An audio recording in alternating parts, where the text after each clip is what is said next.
नमस्कार, आप देख रहे हैं कालचक्र। मैं हूं आपके साथ अंजलि आनंद और मेरे साथ हैं प्रश्न कुंडली विशेषज्ञ पंडित सुरेश पांडे जी। बहुत बहुत स्वागत है पंडित जी आपका। गलत अन्न से और गलत ढंग से पितरों का भोजन बनाने पर लग जाएगा पितृदोष। पितरों का भोजन बनाने से पहले जरूर देखें काल चक्र स्पेशल। तो जी हाँ, हम सभी को पितर पक्ष में कुछ बातों का विशेष ध्यान रखना चाहिए, तभी पितरों के लिए किए गए श्राद्ध का पूर्ण फल मिल सकता है। और कुछ लोग पितरों के लिए श्राद्ध और तर्पण तो विधि अनुसार कर लेते हैं, लेकिन पितरों को लगाए गए भोजन पर ज्यादा ध्यान नहीं देते। लेकिन क्या आपको पता है कि गलत तरीके से पितरों को दिया गया भोजन आपके पितरों को नाराज कर सकता है।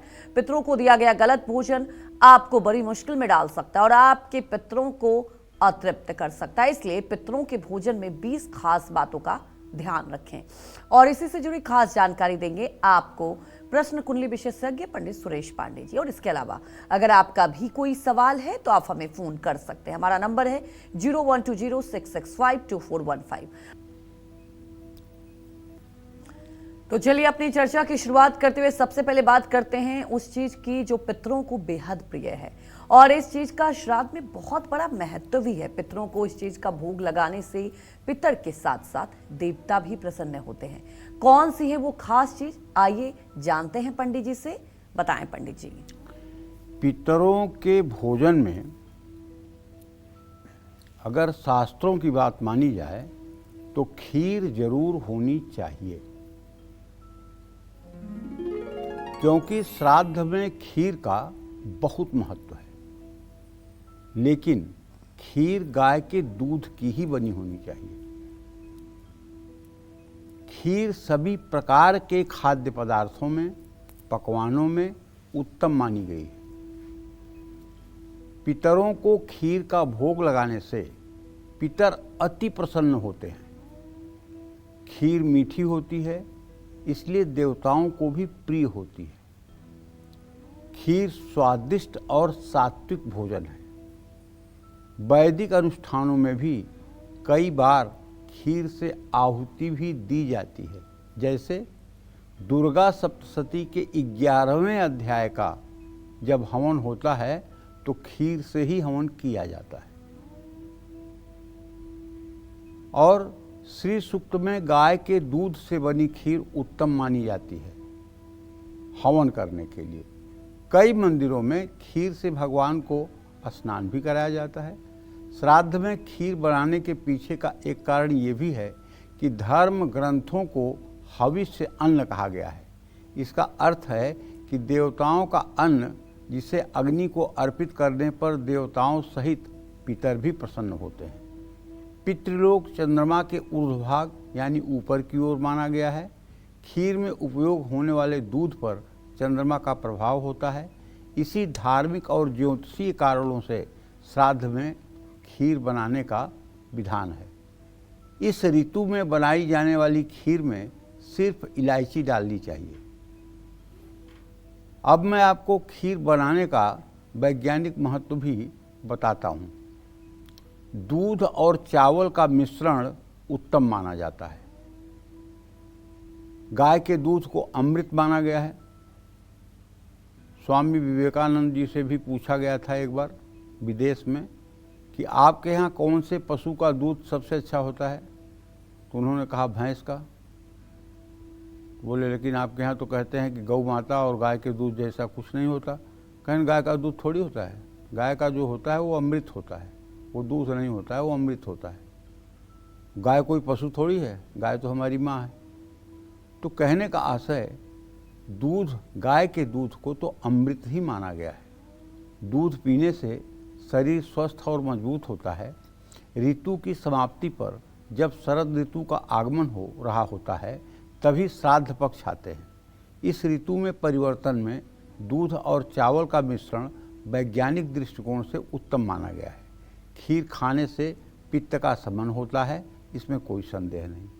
पितृपक्ष में भोजन में सात्विकता को बढ़ाने के लिए किस चीज़ का कैसे इस्तेमाल करना चाहिए ये भी बताऊंगा, बस थोड़ी देर में। आप बने रहिएगा हमारे साथ, देखते रहिएगा कालचक्र।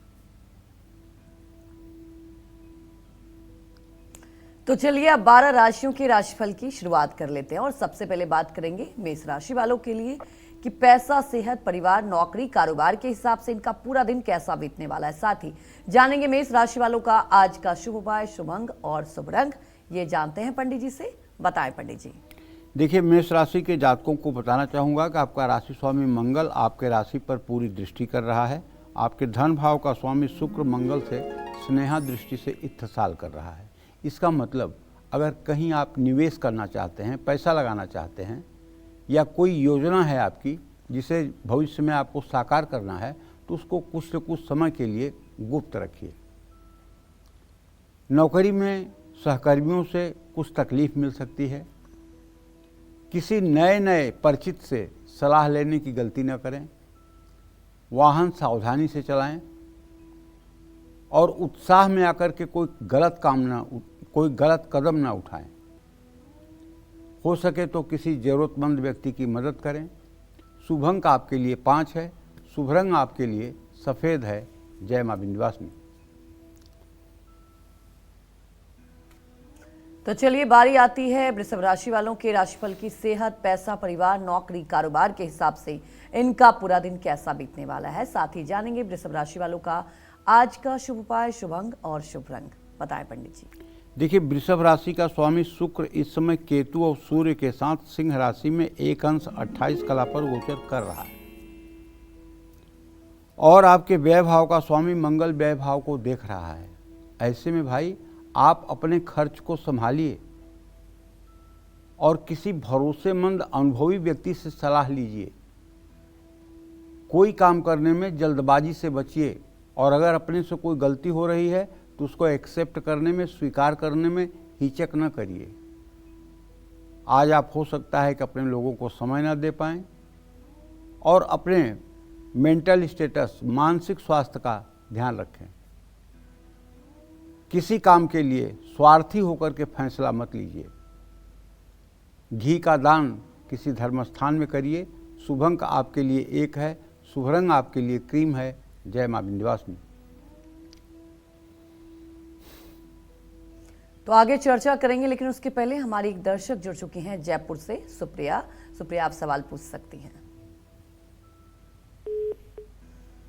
वहीं हमारे एक और दर्शक जुड़ चुके हैं शशि पीलीभीत से। शशि जी, आप सवाल पूछ सकते हैं। शशि जी, सवाल पूछ सकते हैं आप। चलिए, शशि जी से भी संपर्क नहीं हो पा रहा है। आगे भी हम अपने कॉलर को लेंगे, लेकिन उसके पहले अब चर्चा को आगे बढ़ा लेते हैं। क्या पितरों के भोजन के लिए नमक का इस्तेमाल करना सही है? क्या पितर पक्ष में नमक का दान करना शुभ है? आइए जानते हैं पंडित जी से। बताएं पंडित जी। पितृपक्ष में भोजन में सात्विकता को बढ़ाने के लिए सेंधा नमक का इस्तेमाल करने का विधान कहा गया है। आयुर्वेद में सेंधा नमक सबसे शुद्ध माना गया है क्योंकि इसमें किसी भी तरह के केमिकल का उपयोग नहीं होता है। अरे, सेंधा नमक एक तरह का पत्थर है जिसको पीस करके नमक बनाया जाता है और ज़्यादा ये ईरान में पाया जाता है। ईरान में इसकी बड़ी बड़ी खदानें हैं। पितृपक्ष में नमक के दान का भी बहुत महत्व है। शिव पुराण में तो बताया गया है कि अगर कोई व्यक्ति नमक का दान करे तो उसका दुर्भाग्य दूर होता है। लेकिन नमक केवल दान नहीं, नमक के साथ चावल, दाल, आटा, सब्जी, घी, तेल, ये सारी वस्तुएं दान करनी चाहिए। नमक के सही उपयोग से राहु केतु का दोष भी दूर हो जाता है। आपके घर में कितनी भी निगेटिव एनर्जी हो, आपके घर में लोग उदास रहते हों, ऐसे में अगर आप हर शनिवार को पोंछा लगाने वाले पानी में नमक डाल दें, नमक और फिनाइल डालकर अपने घर में पोंछा लगाना शुरू करें हर रविवार को, तो थोड़े ही दिनों में देखें आपके घर में खुशियां आ जाएंगी। लोगों के चेहरे उदास नहीं रहेंगे, लोग प्रसन्न चित्त रहेंगे, लोग किसी काम को बोझ नहीं समझेंगे, लोग काम को एंजॉय करके करेंगे और हीन भावना से ग्रसित होकर के कोई व्यक्ति बात नहीं करेगा। सबसे बड़ा मनुष्य के जीवन की असफलता जो है वो है उसका निगेटिव बोलना और उसका निगेटिव सोचना, नकारात्मक बोलना, नकारात्मक सोचना। एक बात अपने दर्शकों को बताना चाहूँगा कि अगर आप किसी की निंदा करते हैं, किसी की बुराई करते हैं, तो मैं गारंटी के साथ कहता हूँ जो आप निंदा करते हैं, जो आप बुराई करते हैं, वो सारी बुराइयां एक दिन आपके अंदर पनप जाएंगी। इसलिए न निंदा करना चाहिए, न निंदा सुनना चाहिए। निंदा करने वाले व्यक्ति से ये कह के चुप करा देना चाहिए कि भाई निंदा गलत चीज़ है, जिसके सामने जो बात होनी चाहिए। और जब आप अपने जीवन को सात्विक, सहज, सरल रखेंगे तो आपके द्वारा दिया गया पिंडदान, आपके द्वारा किया गया तर्पण आपके पितर आसानी से प्राप्त कर पाएंगे। जानते हैं, एक बात बहुत सही आपको प्रैक्टिकल बता रहा हूँ।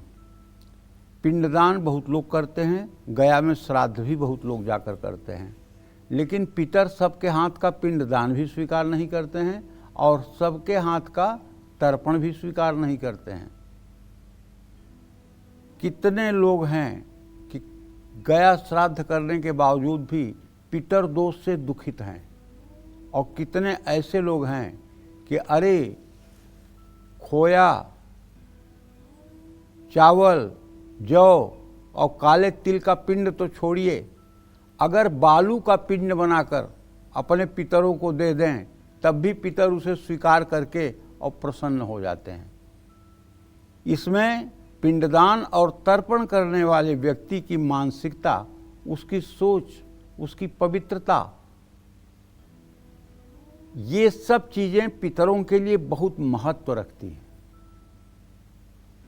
निश्चल मन वाला व्यक्ति, जिसके अंदर छल कपट न रहता हो, जो परोपकार सहज में करता हो, जो परोपकार करने के बदले कुछ चाहता न हो, जो अपने माता पिता का अनन्य भक्त हो, जो समाज का शुभचिंतक हो, जो धार्मिक मर्यादाओं का पालन करता हो, जो दूसरों का दुख देख करके द्रवित होने वाला हो, ऐसा व्यक्ति अगर बिना मंत्र के भी पिंडदान और तर्पण कर दे तो मैं गारंटी के साथ कहता हूं कि उसके पितर उत्तम लोक में चले जाएंगे, इसमें कोई दो राय नहीं।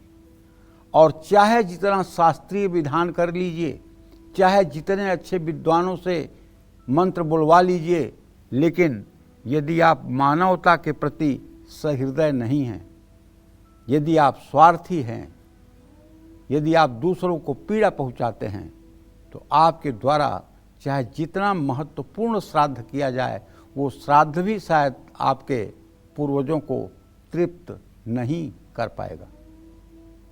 आपको पता है, भगवान कृष्ण के आगवानी में दुर्योधन ने 56 प्रकार के भोजन बनवाए थे, लेकिन भगवान श्री कृष्ण ने उसके एक भी अन्न को ग्रहण नहीं किया और उसको ये कह के ठुकरा दिया कि इसमें श्रद्धा नहीं है। और वहीं भगवान को इतनी भूख लगी थी कि विदुरानी के हाथ से उन्होंने केले का छिलका खा लिया। तो क्या हुई बात? श्रद्धा की बात हुई। और जब श्रद्धा नहीं तो श्राद्ध नहीं, श्रद्धा ही श्राद्ध है। कुछ लोग ऐसे भी हैं जो जीते जी तो माता पिता की चिंता नहीं करते हैं, जीते जी तो माता पिता को दुख भोगने के लिए, कष्ट सहने के लिए छोड़ देते हैं, और मरने के बाद बड़े बड़े श्राद्ध करने का नाटक करते हैं। ठीक है, श्राद्ध करना उचित है, लेकिन जीते जी भी माता पिता के सम्मान और माता पिता के सेवा शुश्रूषा के लिए मस्तिष्क में जगह रखनी चाहिए। ये बात अच्छी तरह से समझ लेना चाहिए। पितृपक्ष के दिनों में किस तरह का भोजन ना तो चढ़ाना चाहिए ना ही खाना चाहिए, ये भी मैं आपको बताऊंगा बस थोड़ी देर में। जय मां विंध्यवासिनी। तो हमारे साथ एक दर्शक नीता जयपुर से जुड़ चुकी हैं। नीता, आप सवाल पूछ सकती हैं। वंदन आपके चरणों में पंडित जी। सदा सुखी रहिए। पंडित जी, मैं बहुत परेशान हूँ और मेरे बेटे का आप अच्छी तरह बताइए, देख के प्लीज। आपने पिछले हफ्ते मैंने पूछा था, अभी पिछले महीने प्रश्न, तो आपने कहा सप्तशती का पाठ करवाओ, तो वो पंडित जी मैं करवाऊंगी नवरात्रों में। जन्म है 21 मार्च 1972, 72, शाम को 7:20 नागौर, राजस्थान। पंडित जी 20-25 साल हो गए, बहुत परेशान है पंडित जी। अच्छा पढ़ा लिखा है, जॉब भी करता था, न तो इसका दिमाग का संतुलन सही, इसकी पत्नी भी चली गई। 21 मार्च 1972, दिमाग स्थिर नहीं है पंडित जी। 21 मार्च 1972 कितने बजे पैदा हुए? है या कोई ऊपरी बाधा है, जो भी है पंडित जी। नीता जी, आपका बेटा कितने बजे पैदा हुआ? वो पंडित जी, वो इसके ऊपर छिड़कना है या पिलाना है? धन्य हो आप। मैं कह रहा हूँ आपका बेटा कितने बजे पैदा हुआ? गीता जी, पंडित जी पूछ रहे हैं, पहले आप ये टाइम बता दीजिए, अपने बेटे का जन्म कब हुआ था, तभी पंडित जी आपको बता पाएंगे ना समाधान। 7:20 सुबह शाम कब बताया आपने? सर शाम का। ठीक है।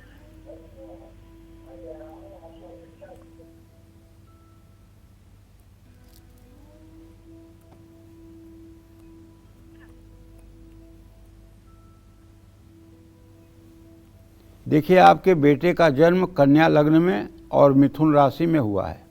अभी आपके बेटे के शनि की दशा चल रही है। शनि और मंगल दोनों नवम भाव में बैठे हुए हैं। बहुत खराब दशा चल रही है। आपके बेटे का चंद्रमा शनि और केतु के बीच में है। बेटे का मानसिक संतुलन खराब हुआ है। बेटे की मानसिक स्थिति ठीक नहीं है। मैं आपसे बताना चाहूँगा कि आपको 2 काम करना चाहिए। एक काम तो करना चाहिए कि ओम संग शनश्चराय नमः इस मंत्र का 10 माला जब कम से कम 102 दिन, चाहे बेटा करे और चाहे आप करें। दूसरी बात, हर शनिवार को पीपल के नीचे सरसों के तेल का दिया जलाकर पीपल की 7 परिक्रमा करें। और तीसरी बात जो सबसे महत्वपूर्ण है वो ये है कि आपके बेटे को चाहिए कि ओम जूम सह इस मंत्र का कम से कम 10 माला सुबह 10 माला शाम जप करें, क्योंकि इनकी मानसिक स्थिति बहुत ही खराब है, जिसके कारण ये अपनी लाइबिलिटी को, अपनी रिस्पॉन्सिबिलिटी को न तो समझ पा रहे हैं और न उसको पूरा कर पा रहे हैं। इनके सप्तम भाव का स्वामी बृहस्पति इस समय धनु राशि में गोचर कर रहा है और लग्नेश बुध से चतुर्थ दशम की स्थिति में है। इसीलिए इनकी मैरिटल लाइफ, वैवाहिक जीवन भी ठीक नहीं है और 53 साल की अवस्था हो गई है। अगर इन्हें परेशानियों से मुक्त होना है तो शनि का उपाय करें और ओम जूम सह इस मंत्र का कम से कम 10-10 माला सुबह शाम निरंतर कम से कम 1 साल तक जप करें, तभी इनके जीवन में सुधार की संभावना दिखाई देगी। और हाँ, अगर हो सके तो एक पन्ना 6.5 रत्ती का सोने की अंगूठी में बनवाकर इनके दाहिने हाथ की सबसे छोटी उंगली में बुधवार को सुबह शुक्ल पक्ष में धारण करा दिया जाए, उससे भी लाभ मिलेगा। जय मां विंध्यवासिनी। तो हमारी एक दर्शक बड़ौदा से जुड़ चुकी हैं, वंदना। वंदना, आप सवाल पूछ सकती हैं। हेलो। हाँ बोलिए वंदना जी। हाँ पंडित जी प्रणाम। हाँ सुखी रहिए।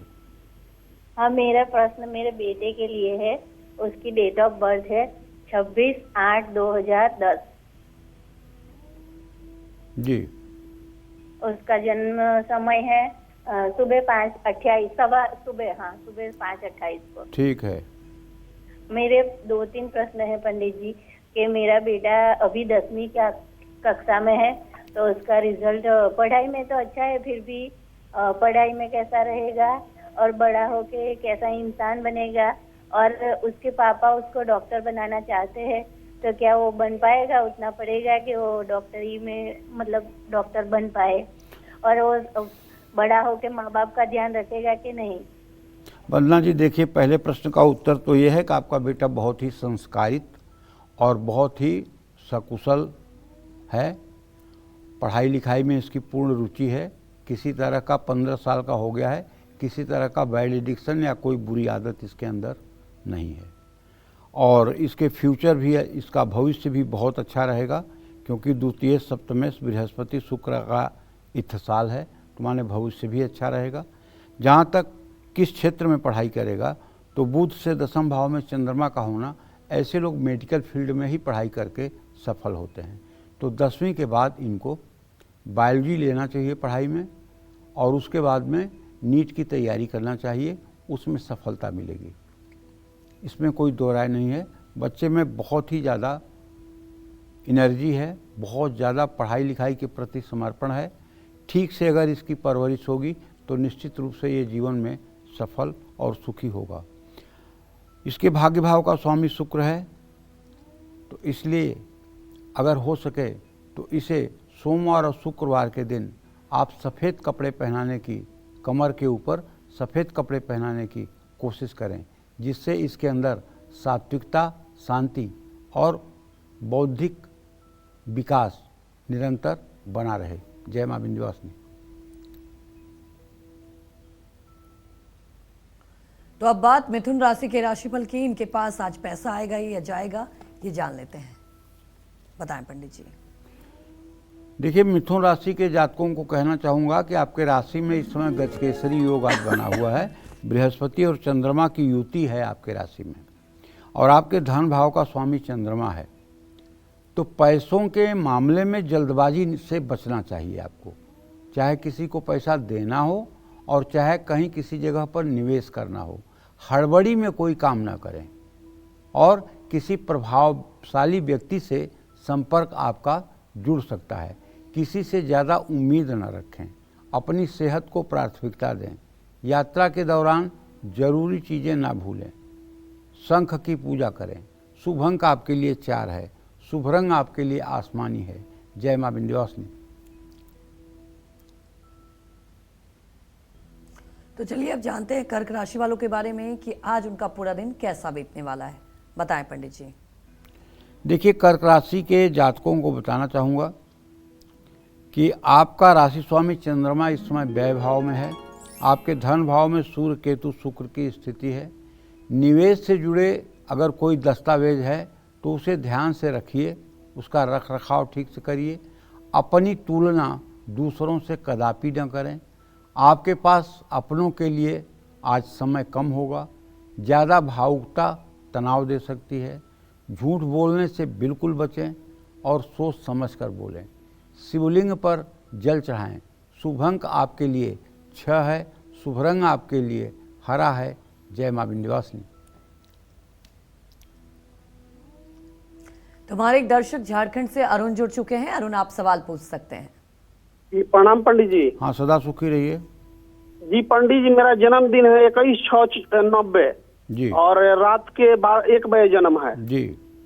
तो मैं करियर और विवाह के विषय में जानना चाहते हैं पंडित जी। करियर और विवाह के विषय में। चलिए मैं आपको बताता हूँ अरुण जी। आपके करियर में आपके दसम भाव का स्वामी शनि मंगल से षडाष्टक योग बना रहा है। अभी कोई योजना आप सटीक नहीं बना पा रहे हैं अपने जीवन में काम करने के लिए। कोई सटीक योजना नहीं बना पा रहे हैं, और 35 साल का समय ऐसे ही जीवन में निकल रहा है। और मैं चाहूँगा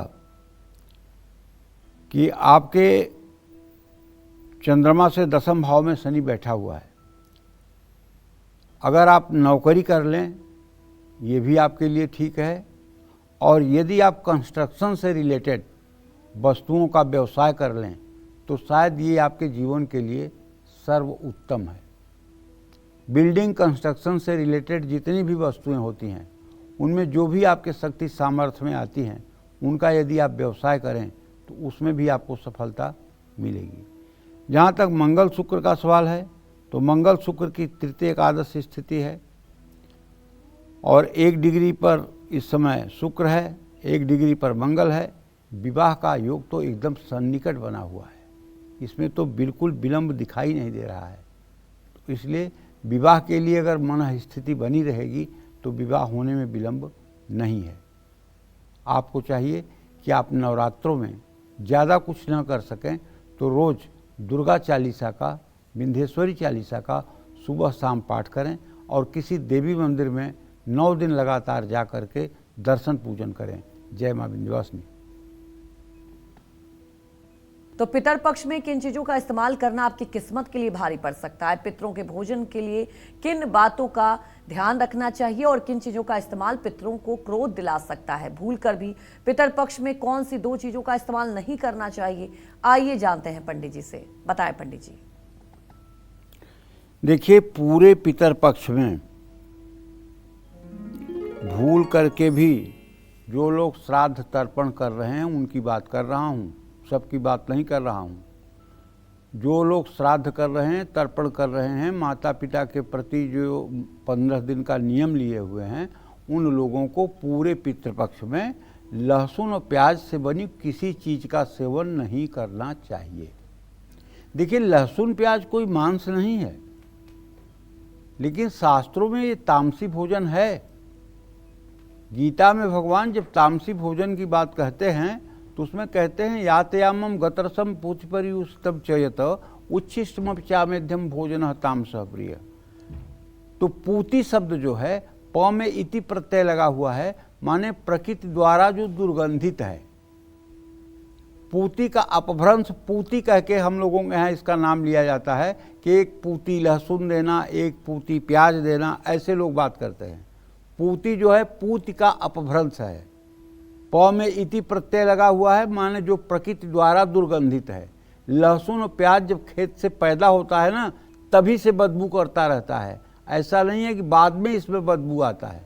तो जो लोग श्राद्ध कर रहे हैं, जिन्होंने 15 दिनों का श्राद्ध का नियम लिया हुआ है, जो नित्य तर्पण कर रहे हैं, पिंडदान करेंगे, उन्हें चाहिए कि वो अपने भोजन में लहसुन प्याज का इस्तेमाल बिल्कुल ना करें। लेकिन जो सामान्य लोग हैं, जो तर्पण वगैरह नहीं कर रहे हैं, श्राद्ध नहीं कर रहे हैं, अगर वो खाते हैं तो कोई इसमें दोष नहीं लगता है। पूरे श्राद्ध पक्ष में पितरों की पूजा और तर्पण किया जाता है। श्राद्ध में लहसुन और प्याज तामसी होने के कारण वर्जित है। ये तामसी भोजन करने से मनुष्य के अंदर आलस्य, निद्रा और प्रमाद, ये 3 स्थितियों का जन्म होता है। और आलस्य, निद्रा और प्रमाद किसी भी अनुष्ठान और कर्मकांड में भयंकर बाधक होता है। इसलिए शास्त्रों में कहा गया है कि जो व्यक्ति अपने पितरों के कल्याण के लिए अनुष्ठान में लगे हुए हैं, उन्हें अपना भोजन पूर्ण रूपेण सात्विक रखना चाहिए। लहसुन और प्याज तामसी भोजन है। लहसुन और प्याज का सेवन करने से एक तो कामनाएं बलवती होती हैं, दूसरे क्रोध बढ़ता है और तीसरे एकाग्रता में कमी आती है। श्राद्ध का समय पूजन और ध्यान का होता है। ऐसे कार्यों में मन की पवित्रता और एकाग्रता बहुत जरूरी है। इसलिए श्राद्ध में लहसुन और प्याज का सेवन करना मना होता है। इसलिए हर व्रत और त्यौहार में सात्विक भोजन बनाने और खाने का विधान सनातन धर्म में कहा गया है। पितरों के भोजन में किन चीज़ों को शामिल करना बहुत जरूरी होता है। क्या है पितरों का प्रिय भोजन, इसके बारे में भी आपको बताऊंगा, बस थोड़ी देर में। जय मां विंध्यवासिनी। हमारे साथ एक दर्शक दीपाली भटिंडा से जुड़ चुकी हैं। दीपाली, आप सवाल पूछ सकती हैं। प्रणाम पंडित जी। हाँ, सदा सुखी रहिए। पंडित जी, मेरा नाम दीपाली है, मैं पंजाब से बोल रही हूँ। मैं अपने छोटे भाई के बारे में बात करना चाह रही हूँ। उसका जन्म जो है वो 18 दिसंबर 1985 में हुआ था पंजाब में। पंडित जी, उसका ना लव मैरिज हुआ और उसके बाद से ना उसका तबीयत खराब रहने लग गया। फैमिली लाइफ भी अच्छा नहीं है, लड़ाई भी बहुत हो रहा है फैमिली में। पंडित जी, हमने कुंडली दिखाया तो पता चला कि वो भाभी जो है वो मांगलिक है, भैया मांगलिक नहीं है। कुछ ऐसा उपाय बता दीजिए जो माँ बाप मेरे कर लेंगे, भाभी और भैया नहीं करेंगे। और दूसरा पंडित जी, मेरे को दूसरा प्रश्न पूछना है अपने भाई के लिए ही। उसमें ये है कि मेरे भाई का एक दोस्त था जिसने आत्महत्या कर ली थी। वो उसको सपने में दिखता है, 8 साल हो गए हैं पंडित जी, और बार बार सपने में आके बोलता है कि आप मेरे साथ चलो, आप मेरे साथ चलो। हमने उसकी फैमिली से बात करी, वो लोग हमारी बात नहीं सुन रहे। हम क्या उपाय ऐसा करें कि वो सपने में आना बंद हो जाए? धन्यवाद पंडित जी। देखिए, ऐसा है, जहाँ तक इनके भाग्योदय का प्रश्न है और इनके वैवाहिक जीवन का प्रश्न है, तो उसमें तो मैं यही कहूँगा कि अब ये 40 साल के होने वाले हैं। ऐसे में मंगल और शुक्र की स्थिति तृतीय एकादश है। अगर 5 किलो गेहूं का आटा, 1 किलो गुड़ और 1 तांबे का लोटा, 1 किलो मसूर और 3 मीटर लाल कपड़ा, ये 5 अलग अलग मंदिरों में 5 मंगलवार को जाकर के आपके भैया दान करें तो निश्चित रूप से मंगल दोष का कुप्रभाव मिटेगा, स्वास्थ्य इनका अच्छा हो जाएगा और अपने उत्तरदायित्व का ठीक ढंग से निर्वाह करने लगेंगे। दूसरा एक मंत्र बताना चाहूँगा, ये मंत्र आपको गूगल पे भी मिल जाएगा। ओम धरणी गर्भ संभूतम विद्युतकांत समप्रभम कुमारम शक्तिहस्तम च मंगलम प्रणमाम्यहम। इस मंत्र का 10 माला जप अगर आपके माता पिता भी 50 दिन कर दें तो बच्चे की सेहत अच्छी हो जाएगी। जहाँ तक स्वप्न दिखने का बात है तो बेटा इसके लिए तो मैं एक बात कहूँगा कि ठीक है उसके घर वाले कुछ नहीं करते हैं ना करें, लेकिन अगर इनको स्वप्न आता है तो आपको एक मैं मंत्र बताता हूँ। मंत्र है ओम अच्युत, ओम अच्युत, ACHYUT, ओम अच्युत। इन्हें कहिए कि सुबह शाम 108 बार इसी मंत्र का जप करना शुरू करें और 24 दिनों के बाद फिर अगर कभी जिंदगी में स्वप्न आ जाए तो बताइएगा। भगवान विष्णु का ध्यान करते हुए इसी मंत्र का जप करें। अग्नि पुराण में लिखा हुआ है कि जो लोग दुःस्वप्न से प्रभावित होते हैं या जिन्हें बुरे स्वप्न आते हैं, अगर वो भगवान श्री हरि विष्णु के अच्युत नाम का जप करें तो उन्हें बुरे सपने आने बंद हो जाते हैं और सपनों का कुप्रभाव भी उनके जीवन पर नहीं पड़ता है। ऐसे अग्नि पुराण की मान्यता है। जय मां विंध्यवासिनी। तो राशियों के सिलसिले को आगे बढ़ाते हुए अब बात कर लेते हैं सिंह राशि वालों के लिए। आज के राशिफल की बात करें तो उनके पैसे, कामकाज, रिश्ते और सेहत के लिहाज से इनका आज का दिन कैसा बीतेगा, ये जानते हैं पंडित जी से। बताएं पंडित जी। देखिए आपके राशि में अब सूर्य आखिरी डिग्री पर है। बस ज़्यादा से ज़्यादा आज ही ये गोचर बदल जाएगा। सूर्य देव कन्या राशि में प्रवेश कर जाएंगे, लेकिन अभी तो उनकी युति केतु के साथ ही है। ऐसे में मैं कहना चाहूँगा कि बिना सोचे समझे कोई फैसला ओवर कॉन्फिडेंस में आकर के, अति आत्मविश्वास में आकर के नहीं लेना चाहिए। अपने काम के लिए दूसरों पर दबाव नहीं डालना चाहिए। मुश्किल में हैं तो अपनों की मदद लें। यात्रा में अनहोनी की संभावना है। क्रोध न करें और वाणी पर संयम रखें। किसी भूखे को भोजन कराएं। शुभ अंक आपके लिए 9 है। शुभ रंग आपके लिए केसरिया है। जय मां विंध्यवासिनी। तो हमारी एक दर्शक पटियाला से कांता जुड़ चुकी हैं। कांता, आप सवाल पूछ सकती हैं। हेलो। हाँ बोलिए कांता जी। हाँ जी पंडित जी, जय श्री राम जी। जय श्री राम। हाँ जी पंडित जी, मैं पटियाला से बोल रही हूँ। मैंने अपने बेटे के बारे में पूछना है। उसकी डेट ऑफ बर्थ 29/11/1990 पटियाला में इसका जन्म हुआ है और दोपहर के 12:50 पर। पंडित जी, इसकी गवर्नमेंट जॉब कब तक लगेगी और इसकी अभी तक शादी का योग भी नहीं बना, और मुझे ये बताओ कि क्या इसकी शादी मंगलिक से ही होगी? प्लीज पंडित जी इसके बारे में बताइए। देखिए शादी तो मंगलिक से ही करना चाहिए और मंगलिक से शादी होगी तभी वैवाहिक जीवन सुखमय रहेगा। जहाँ तक काम लगने का सवाल है तो उसके बारे में बताऊं कि चंद्रमा और शुक्र की स्थिति तृतीय एकादश की है। अगर ये मन बना लें कि हमें काम करना है तो काम लग जाएगा, नहीं तो 35 साल के तो हो गए, अब किस उम्र में काम करेंगे। पहले इनको मन बनाना होगा कि मैं बिना काम किए एक दिन नहीं रहूँगा, अब मुझे खाली नहीं बैठना है। पहले ये बेचैनी इनके मन में आना चाहिए। जब इतनी चाह मन में हो जाएगी तो राह अपने आप हो जाएगी। तो कांता जी, दूसरा काम ये मैं आपसे बताना चाहूँगा, जो मैं देख पा रहा हूँ आपके बेटे के भाग्य भाव के लिए, आपको रोज़ बेटा करे न करे आपको चाहिए ओम गंग गणपतये नमः। ये गणेश जी का मंत्र है। इसको नवरात्र के पहले दिन से अर्थात 22 सितंबर से आप 10 माला रोज जप शुरू करिए। अगर ये जब आपने 125 दिन कर दिया तो आप निश्चित मानिए आपके बेटे की आजीविका भी अच्छी हो जाएगी, विवाह भी अच्छा हो जाएगा, भविष्य भी ठीक हो जाएगा। लेकिन 125 दिन के बाद भी इस मंत्र को बंद नहीं करना चाहिए, आगे भी इसे जारी रखना चाहिए और कम से कम इसे 500 दिन, 500 दिन का मतलब सीधे डेढ़ साल होता है, 18 महीना होता है, 18 महीने कम से कम इस मंत्र का जप करना चाहिए, तो निश्चित रूप से जीवन बदलेगा। जय मां विंध्यवासिनी। तो अब बात कन्या राशि वालों के बारे में करते हैं। साथ ही कन्या राशि वालों के लिए जानेंगे कि आज का उनका शुभ उपाय, शुभ अंक और शुभ रंग क्या है, ये पंडित जी से जानते हैं। बताएं पंडित जी। देखिए, कन्या राशि के जातकों को बताना चाहूँगा कि आपके राशि में बुध की स्थिति है। इस समय बुध अपनी उच्च राशि में पहुँच चुका है 1 अंश 40 कला पर, और कल सुबह आप देखेंगे तो सूर्य बुध की युति भी हो जाएगी, अर्थात बुधादित्य योग आपके राशि में हो जाएगा।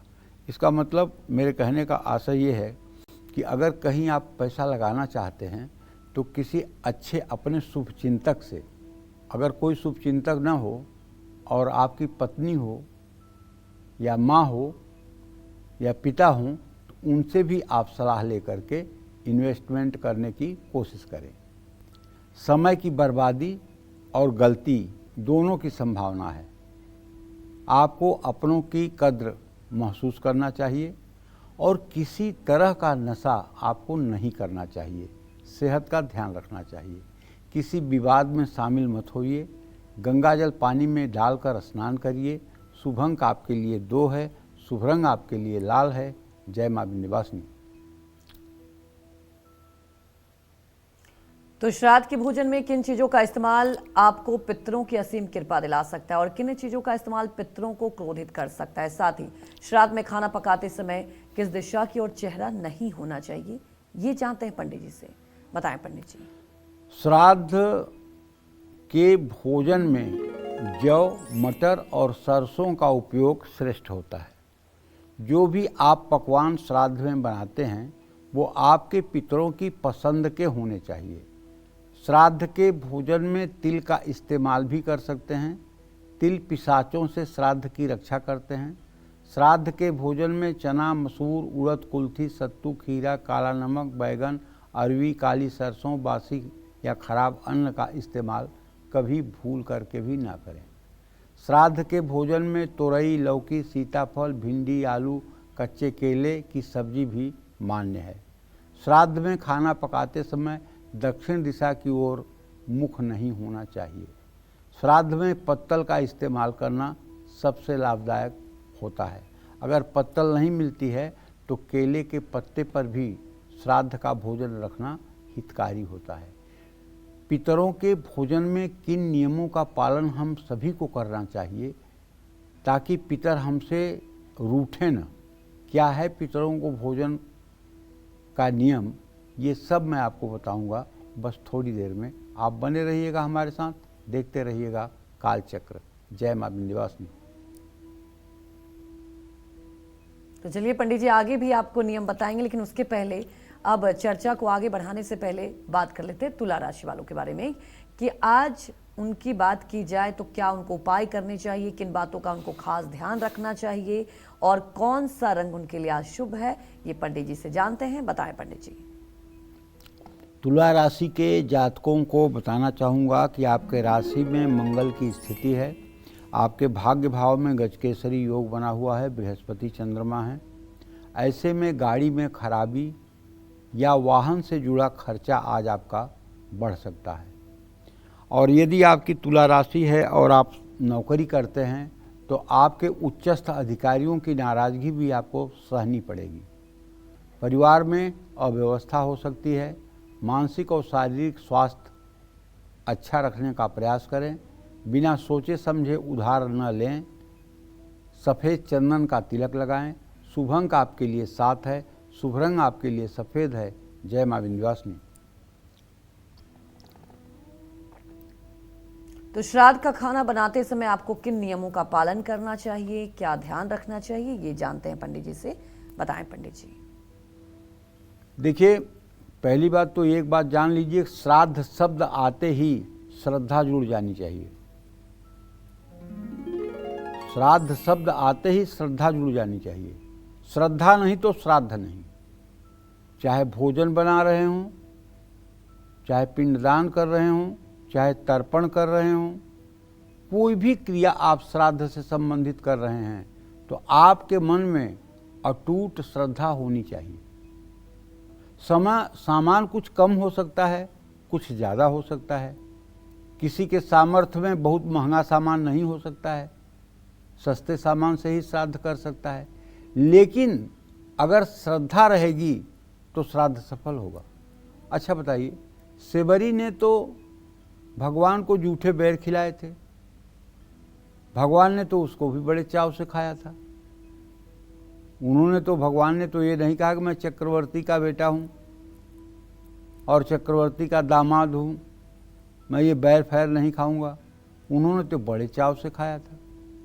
तो इसका मतलब ये होता है कि भगवान श्रद्धा के भूखे हैं। उसी तरह से पितरों को भी जो कुछ दिया जाता है वो श्रद्धा से देना चाहिए। श्रद्धा है तो श्राद्ध सफल है, श्रद्धा नहीं है तो श्राद्ध सफल नहीं है।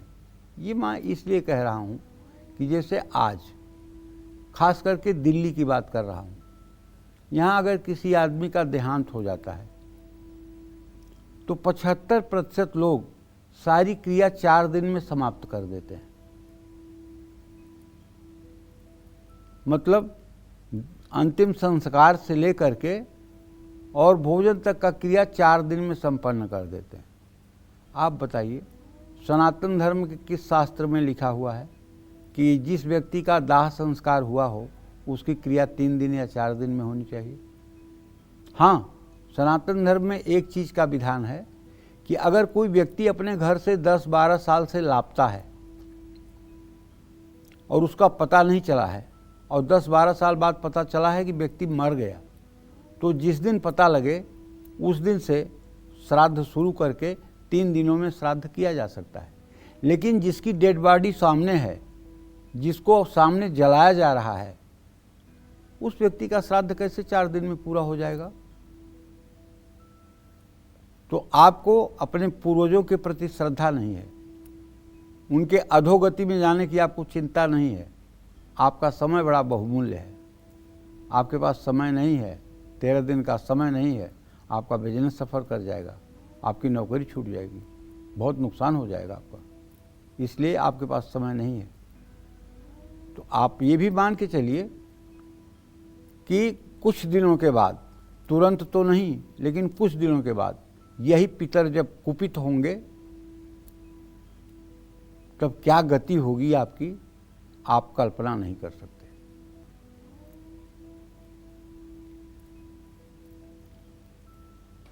जो लोग आज के 70-80 साल पहले मृतक भोज को और श्राद्ध को बुरा मानते थे और कहते थे कि केवल हवन कर दिया जाए तो सारी शास्त्र की मर्यादा पूरी हो जाती है, उन लोगों के घरों में इस समय ऐसा प्रेत तांडव कर रहे हैं, ऐसा इस समय उलझन और उथल पुथल मचा हुआ है जिसकी कोई सीमा नहीं।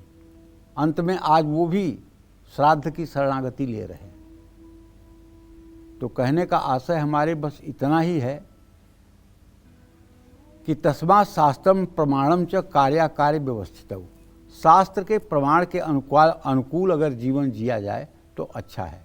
और श्राद्ध के लिए जो शास्त्रों में कही गई बातें हैं उनका ध्यान रखना चाहिए। श्राद्ध 13 दिनों का 13 प्रकार से किया जाता है, इस बात का ध्यान रखना चाहिए। श्राद्ध का भोजन बनाते समय चप्पल नहीं पहनना चाहिए। पुरुष हों तो उन्हें खड़ाऊ पहनना चाहिए, महिला हों तो उन्हें मतलब कि चप्पल नहीं पहनना चाहिए। किसी भी शुभ कार्य या श्राद्ध कर्म में भोजन बनाते समय अशुद्धता बिल्कुल नहीं होनी चाहिए। भोजन पकाने के लिए रसोई में अग्नि प्रज्वलित की जाती है।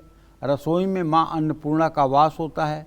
शास्त्रों में अन्न को पूजनीय और देवतुल्य माना गया है। ऐसे में रसोई में जूते चप्पल पहनकर नहीं किसी को जाना चाहिए। ऐसा नहीं हो सकता है तो सिर्फ त्योहारों में या पूजा पाठ के समय रसोई में भोजन बनाते समय चप्पल नहीं पहनना चाहिए। रसोई में चप्पल पहनकर भोजन बनाने से नकारात्मक ऊर्जा बढ़ती है। भोजन करते समय भी जूते चप्पल उतार देने चाहिए। इन बातों का ध्यान तो सामान्य रूप से सनातन धर्म में सब लोग करते हैं, लेकिन कुछ लोग नए बाबू जो बने हैं उनके लिए ये सब चीज़ें बकवास की हैं। तो ये सब चीज़ों को अगर आप मान जाएंगे तो इसमें आपका कोई नुकसान नहीं है। जय मां विंध्यवासिनी।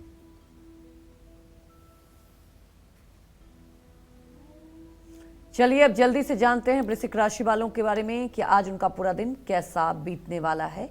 बताएं पंडित जी। देखिए, आर्थिक मामलों में जल्दबाजी ना करें, अपनी तुलना दूसरों से ना करें।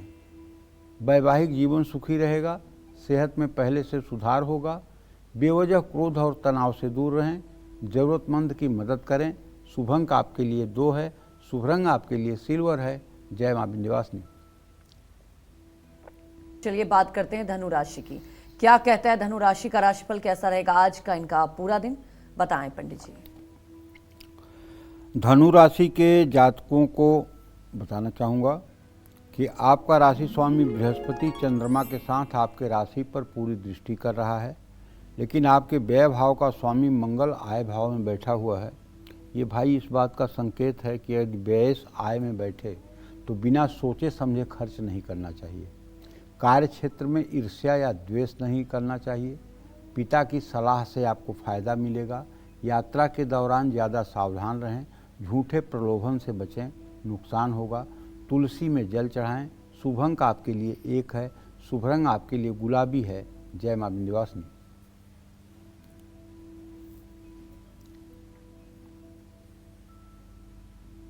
तो चलिए बात करते हैं मकर राशि वालों के बारे में कि आज उनका पूरा दिन कैसा बीतने वाला है, उन्हें क्या कुछ सावधानियां बरतनी चाहिए। बताएं पंडित जी। मकर राशि के जातकों को चाहिए कि आज अगर आप यात्रा कर रहे हैं तो अपने कीमती सामानों का ध्यान रखें। कड़ी मेहनत के बावजूद भी आज आपको निराशा मिल सकती है, इसलिए बहुत ज़्यादा निराश न हो। पारिवारिक जिम्मेदारियां बढ़ेंगी, दूसरों की उम्मीदें आपका तनाव बढ़ाएंगी। गुस्से में आकर कोई फैसला न लें। हल्दी का तिलक लगाएं। शुभ अंक आपके लिए 2 है, शुभ रंग आपके लिए नारंगी है। जय मां विंध्यवासिनी। तो चलिए अब पंडित जी से जानते हैं कुंभ राशि वालों के बारे में कि आज उनका भाग्य कितना मजबूत है। बताएं पंडित जी। देखिए, कुंभ राशि के जातकों को बताना चाहूँगा कि आपके राशि में राहु की स्थिति है, सूर्य केतु और शुक्र की दृष्टि है। नए निवेश में जल्दबाजी से बचिए। मजबूत रहते हुए तुरंत फैसला लीजिए। व्यर्थ के झगड़ों से दूरी बनाइए। आत्मविश्वास और सेहत का साथ मिलेगा। बातचीत में भावुकता न लाएं। अनाज का दान करें। शुभ अंक आपके लिए 9 है, शुभ रंग आपके लिए हरा है। जय मां विंध्यवासिनी।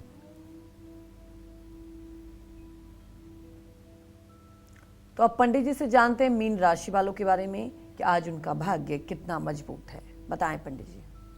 देखिए, मीन राशि के जातकों को बताना चाहूँगा कि आपके राशि में शनि देव विराजमान है, बुध की पूरी दृष्टि है। आपके सुख भाव में बृहस्पति के साथ चंद्रमा है। आर्थिक मामलों में आपको चाहिए कि आर्थिक मामलों में कानूनी सलाह और सफलता दोनों मिलने वाली है। आपकी स्थिति कार्य क्षेत्र में मजबूत रहेगी। अपने रिश्तों के प्रति ईमानदार रहें। सेहत को लेकर लापरवाही बिल्कुल न करें। किसी की बातों में ना आएं, नुकसान होगा। भगवान शिव की पूजा उपासना करें। शुभ अंक आपके लिए 6 है, शुभ रंग आपके लिए भूरा है। जय मां विंध्यवासिनी। चलिए बात करते हैं अपने स्पेशल सेगमेंट की। किस मंत्र से मिलेगी पितरों की कृपा? कौन सा व्रत रखने से मान जाएंगे पितर? और कौन सा उपाय रूठे पितरों को मनाएगा? पितर दोष है तो क्या करें क्या ना करें, आइए जानते हैं पंडित जी से। बताएं पंडित जी। देखिए, पितर दोष से मुक्ति के लिए आप पितृ सूक्त का पाठ करें। पितृ सूक्त आपको तंत्रयाग दीपिका नामक पुस्तक में मिलेगा। पितर सूक्त कहते हैं उसको। महामृत्युंजय मंत्र, रुद्र सूक्त और पितृ स्तोत्र, ये सब पाठ कल्याणकारी हैं। लेकिन सबसे ज़्यादा पितरों को प्रसन्न करने वाला अगर कोई पाठ है तो वो है पितर सूक्त। और हाँ, अगर पितर सूक्त भी नहीं है और आप विष्णु सहस्र नाम का पाठ या गोपाल सहस्र नाम का पाठ कर लें तो निश्चित रूप से आपके पितरों का भला हो जाएगा। जिस तिथि में आपके माता पिता दिवंगत हुए हों, जिस तिथि में आपको श्राद्ध करना हो, उस तिथि में अगर अपने घर आप 5 वैदिक ब्राह्मणों को बुलाकर और विष्णु सहस्रनामावली या गोपाल सहस्रनामावली का 108 पाठ कराएं, हवन कराएं, तर्पण मार्जन कराएं और ब्राह्मणों को भोजन कराएं, तो मैं दावे के साथ कहता हूं, अकाल मृत्यु में मरे हुए व्यक्ति की भी आत्मा को सद्गति मिल जाएगी। क्योंकि प्रभु का नाम ऐसा है, अगर कोई चिड़िया, अगर कोई कुत्ता बिल्ली, कोई गाय भैंस या कोई मनुष्य अंतिम श्वास ले रहा है और उसके अगल बगल अगर आप जा करके और भगवान के नाम का कीर्तन कर दें, हरे राम राम राम हरे हरे, हरे कृष्ण कृष्ण कृष्ण हरे हरे, सीताराम सीताराम सीताराम, राधे श्याम, भगवान का कोई नाम आप अगर कह दें और वो शब्द उसके कानों में चला जाए, तो मैं दावे के साथ कहता हूं उस जीव को अधोगति से भगवान बचा लेते हैं। इसमें कोई दो राय नहीं। अधोगति से बचने में ज़्यादा समय नहीं लगता है। तो हर सोमवार को शिवलिंग का जलाभिषेक करना चाहिए, हर रोज अपने इष्ट देव और कुल देवता की उपासना करनी चाहिए। पितर दोष है तो किसी गरीब कन्या के विवाह में मदद करनी चाहिए, किसी बीमार व्यक्ति का इलाज कराना चाहिए, श्री दुर्गा सप्तशती या श्रीमद् भागवत कथा का हर रोज पाठ करना चाहिए। एकादशी का व्रत रखने से भी पितृदोष से मुक्ति मिलती है। हर अमावस्या को घर में सत्यनारायण की कथा कराने से भी पितरदोष से मुक्ति मिलती है। रात में सोने से पहले अपने हाथ और पैर धोकर सोएं, दक्षिण दिशा की तरफ पैर करके कभी न सोएं। साल में एक बार शुक्ल या कृष्ण पक्ष की पंचमी तिथि को चांदी के नाग नागिन का जोड़ा शिवलिंग पर अर्पित करें। नाग पंचमी का व्रत करें। जय मां विंध्यवासिनी। पंडित जी, हमारे दर्शकों को इतनी महत्वपूर्ण जानकारी दी, आपका बहुत बहुत धन्यवाद। धन्यवाद। उम्मीद यही करते हैं कि आपको भी आज का हमारा विषय बहुत पसंद आया होगा। कल फिर एक नए विषय और आपकी परेशानियों को दूर करने के लिए ढेर उपाय लेकर आएंगे हम पंडित सुरेश पांडे जी के साथ। तब तक काल चक्र की पूरी टीम को अनुमति दीजिए। नमस्कार।